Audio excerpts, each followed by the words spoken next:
guys, how's it going? Oh, let me fix. Oh well. How's it going? Sorry, I look like an absolute mess, as per usual. It's funny, when I started my YouTube channel, I was like in grade 7, and I would not film a video without makeup, without my hair, and now I'm just like, I just rolled out of bed, who gives a shit? You know, like, it is what it is. Oh my goodness, sorry about that. Stay.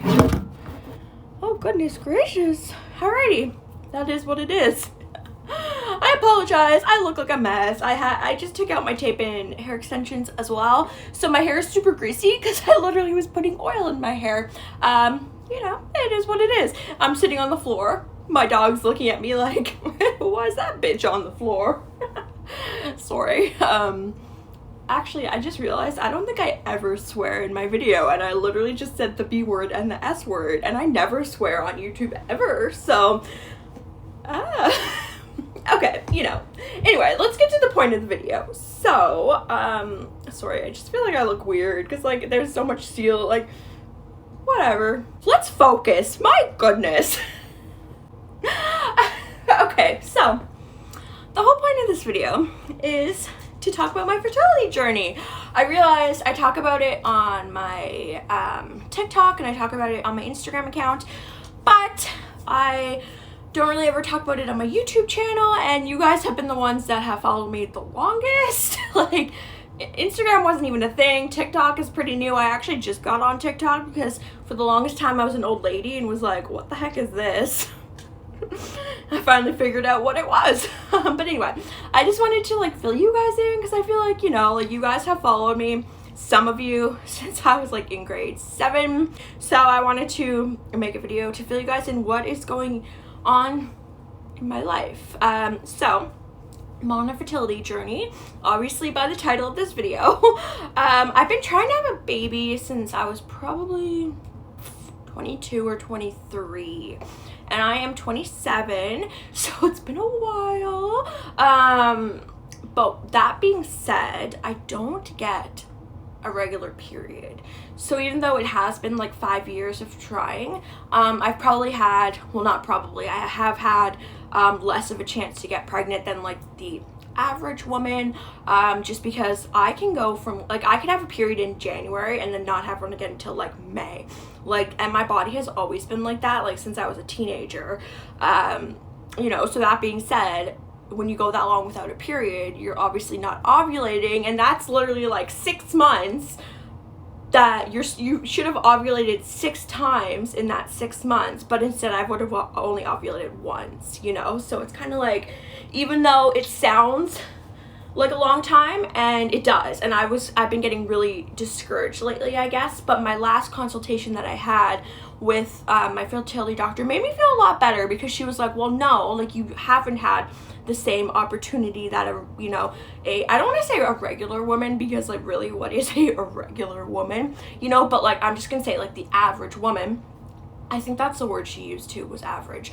But she was saying, you know, like, you shouldn't be too upset because, you know, you haven't necessarily had the same opportunity that the average woman would have, because you don't have your period every month, meaning you don't ovulate every month. That's one thing to note, as well as like this whole video might be a little TMI, honestly. When you talk about fertility and things like that, obviously you need to talk about some kind of TMI things.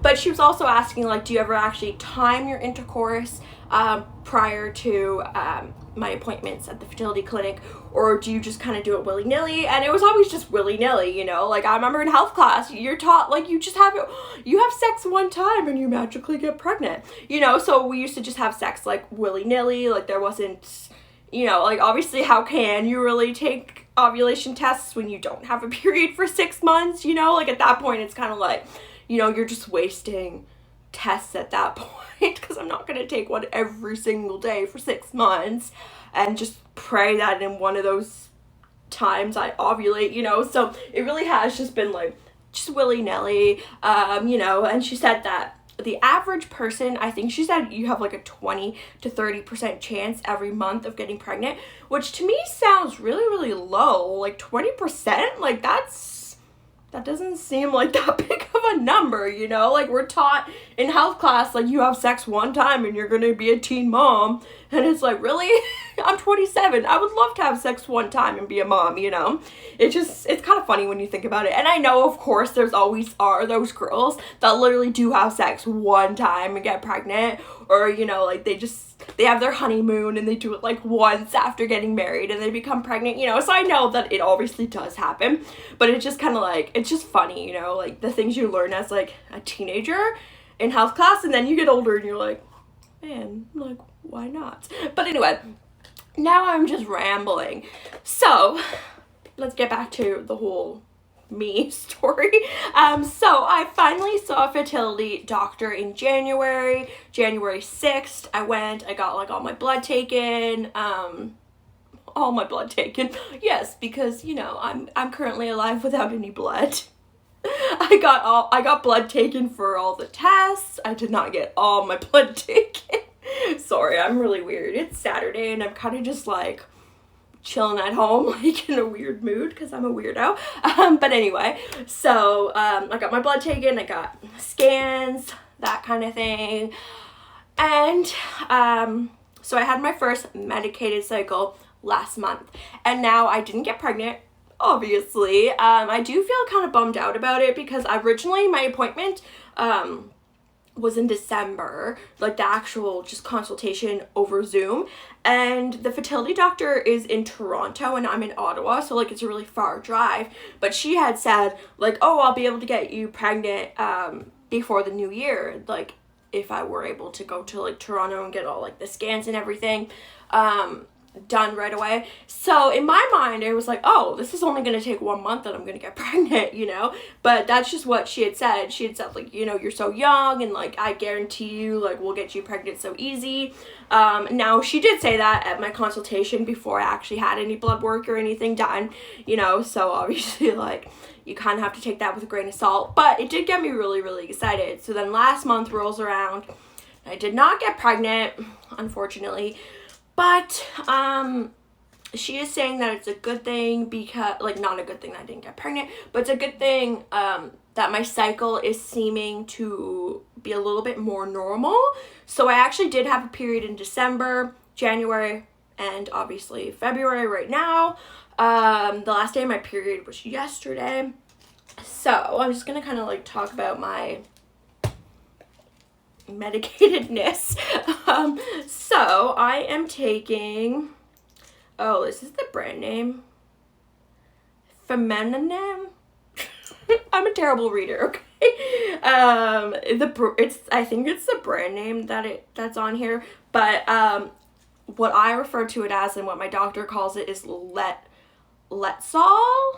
I'll write it in the description box up, and I will put it in the description box because I'm not very good with medication names. I'm sorry. I apologize for that. But if you recognize them, this is what they look like, and it has I'm pretty sure. Oh, is that gonna be backwards? I think it is backwards and not clear. But anyway, this is what they look like if you recognize them. Funny enough, it's actually a breast cancer medication, and they use it off-label to help women ovulate because they use it for breast cancer, which breast cancer is a hormonal cancer. That's why most women, typically, if you've gone through menopause, you don't necessarily get breast cancer because it's like an estrogen-fed cancer. And funny enough, these meds are supposed to lower your estrogen, which sounds crazy because it sounds like, what? Like, wouldn't you want more estrogen if you're trying to get pregnant? But apparently not. Apparently I'm honestly not 100% sure, but anyway, this is just to lower your estrogen, which in turn will make you ovulate. So I guess your estrogen must lower before you ovulate. I'm not 100% sure, and honestly, I could just be like saying things that aren't 100% true, but that's just what I remember from my appointment, is that it's something to lower your estrogen, because I remember, like, it stood out to me because I was like, wait, like, we need to lower my estrogen. Like, I always thought, you know, since I wasn't getting pregnant, like, oh, my hormones must be out of whack and, like, they must be too low or something. But, like, no, apparently I have too much estrogen. Who knew that was a thing? So exactly what I did last cycle, I'm doing this cycle. So my period started on Monday, and the day of your period is day 1, cycle day 1. So I take these from cycle day 4 to cycle day 8. You can take them anywhere from like day 3 to day 5. Starting them day 3 to day 5. Last month I took them day 4 as well. This month I took them day 4. Just because they didn't get my prescription over fast enough for me to take them day 3. But anyway, so I'm taking 2 a day, or well, 2 at the same time at night. So that makes it 5 milligrams. So yes, so this is my little magical pills that I'm taking for another, well, tonight and then tomorrow. So I guess only another day. Holy crap, that went by really fast. But then again, today is Saturday, so yeah. So then in theory, you will take these and in theory ovulate in a week. Yeah, besides that, after taking an ovulation test, 48 hours after a positive ovulation test, I start these bad boys, which I did last month as well. How do you say it? Prometrium? Pretty much it's hormone. It is, I don't know if that's backwards or not. It is progesterone pills. But these actually get inserted. I know they look kind of like, oh, what is that? So 48 hours after a positive test, I start inserting these bad boys up my hoo-ha. 2 twice a day, so that's 200 mgs, so then it's 400 mgs a day, and that is just supposed to help. Pretty much progesterone does a lot of things. Progesterone is what stops your period from coming when you actually are pregnant. It raises and it makes your period stop, as well as it helps support the pregnancy, I believe, and I'm pretty sure it helps like with the lining and everything like that. I'm not 100% sure, to be honest, but pretty much how these bad boys work is I'll start taking them after 48 hours after a positive ovulation test. And I will take them either until I am 16 weeks pregnant or until it's time to take the pregnancy test. And if the pregnancy test is negative, then I will stop them and then my period will automatically come. And that's what happened last month, or I guess I should say this month, because I did just get my period on Monday, is I stopped taking them because I got a negative pregnancy test. And then I believe within 5 days of stopping taking them, my period came. So it also does help regulate your period, all that kind of thing. Take this medication on an empty sorry, it sounds so funny. Do not take this on an empty stomach, but you're inserting it, so I don't think it matters. Anyway, sorry, I'm really a weirdo. But yeah, so that is the plan. That is what I've been doing. That is what I did last month. That's what I'm doing this month.